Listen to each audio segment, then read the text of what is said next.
আসসালামু আলাইকুম ওয়া রাহমাতুল্লাহি ওয়া বারাকাতুহু। আলহামদুলিল্লাহ, আমি গত সপ্তাহে জুম্মার খুতবা সালাত আদায় করছিলাম ঢাকাতে ফার্মগেটে অবস্থিত বাইতুল কারিম জামি মসজিদে। সেখানে ডক্টর সাইফুল্লাহ মাদানী একটি জুম্মার খুতবার বিষয় নির্ধারণ করেছিলেন। সেটা হচ্ছে বর্তমানে আমাদের সাথে আমাদের আত্মীয়তার সম্পর্ক। বর্তমানে আমাদের সাথে আমাদের আত্মীয়তার সম্পর্ক কেমন হওয়া উচিত আর এখন বর্তমান সমাজে কেমন আছে। তো খুতবার বিষয়বস্তুটা এবং খুতবাতে উনি যেভাবে উপস্থাপন করেছিলেন বিষয়টা আমার কাছে খুব ভালো লেগেছে এবং আমার অন্তরে গিয়ে লেগেছে। সে কারণে আমি সেই খুতবা থেকে যতটুকু শিখেছি সেটা আপনার সাথে শেয়ার করার জন্য আমার আজকের এই ভিডিওটি। বর্তমানে আমরা ঢাকা শহরে কিংবা রাজশাহীতে কিংবা অন্য যেখানে যেখানে আমরা আছি, আমরা আসলে এককেন্দ্রিক আত্মীয়তার এক কেন্দ্রিক হয়ে গেছি। আমরা মানে আমরা আমাদের মতো থাকবো, আত্মীয়রা আত্মীয়র মতো থাকুক, বন্ধু বান্ধব থাকুক, প্রতিবেশীরা প্রতিবেশীদের মতো থাকুক, কেউ কারো ওইভাবে খোঁজ নেওয়া বা আন্তরিকতা এইটা আমাদের কমে গেছে।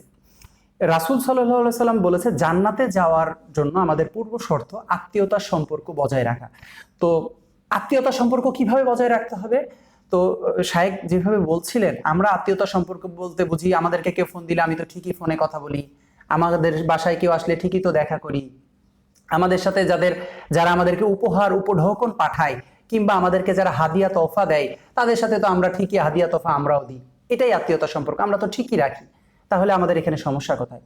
সমস্যা শায়েক বলল আত্মীয়তা সম্পর্ক রাখা মানে এইটা বোঝায় না।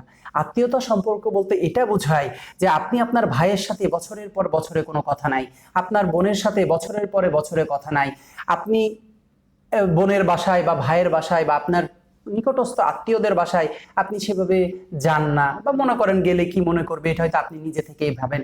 এভাবে করে আমাদের আস্তে আস্তে সম্পর্ক দূরত্ব হয়। বাংলাদেশে তো আর একটা ভাইদের সাথে বোনদের সম্পর্ক খুবই খারাপ হয়। তার কারণ হলো পিতার সম্পত্তি থেকে আমরা ভাইরা আমাদের বোনদেরকে সম্পত্তি দিতেই চাই না, যে পারলে বোনেরটা খেয়ে দিই। তো এই কারণে বোনের সাথে ভাইয়ের সম্পর্কটা দূরত্ব হয়। তো এইসব বিষয়গুলোর কারণে বলছে যে আসল আত্মীয়তার সম্পর্ক হচ্ছে সেইটা, যেইটা হলো যেই আত্মীয় আপনার সাথে আমার সাথে সম্পর্ক ভালো রাখতে চায় না, গেলে কটু কথা বলে, খারাপ কথা বলে, কষ্ট দেয়, তার সাথে ভালো সম্পর্ক রাখা, এটাই আসল আত্মীয়তার সম্পর্ক। অর্থাৎ যে আত্মীয়টা আপনাকে কথা দিয়ে, কাজ দিয়ে, ব্যবহার দিয়ে কষ্ট দেয়, তার সাথে আপনাকে ভালো ব্যবহার করে আপনাকে সুন্দর করে সম্পর্ক বজায় রেখে রাখতে পারলে আসলে আপনি আত্মীয়তা সম্পর্ক রেখেছেন। দ্বিতীয়ত যে বিষয়টা বোঝানো হয়েছে আত্মীয়দেরকে দান করা।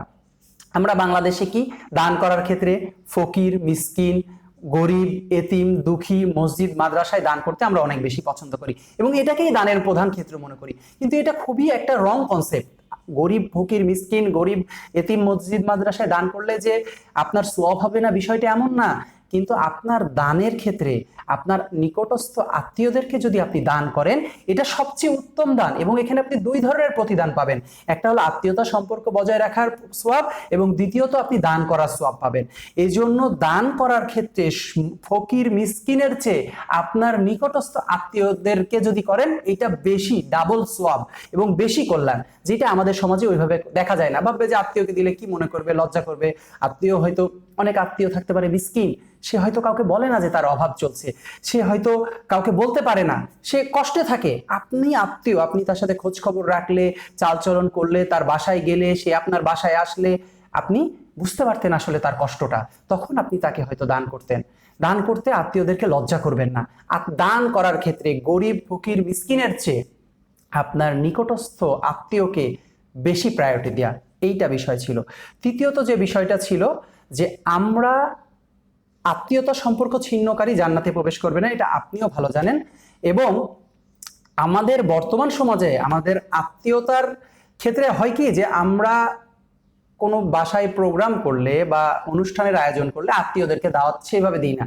হয়তো অফিসের বন্ধু বান্ধব আপনার সাথে যারা আপনাকে যারা উপহার পাঠায় আপনিও তাদেরকে উপহার পাঠান, আপনাকে যারা উইশ করে আপনিও তাদেরকে উইশ করেন। বিষয়টা এমন হয়ে গেছে আপনার বাসায় কোনো অনুষ্ঠান করলে, কোনো কেউ কিছু করলে আপনাকে সেই আত্মীয়কে আপনি দাওয়াত দিবেন, যে আপনার সাথে খারাপ ব্যবহার করে তবুও তার বাসায় আপনি যাবেন, তার সাথে সুসম্পর্ক রাখবেন। এটাই আসলে আত্মীয়তার সম্পর্ক বজায় রাখা। এবং আত্মীয়তার মধ্যে যদি কেউ অসুস্থ থাকে, হাসপাতালে থাকে, বাসায় থাকে, তাকে দেখতে যাবেন, তারা মারা গেলে তার জানাজায় যাবেন।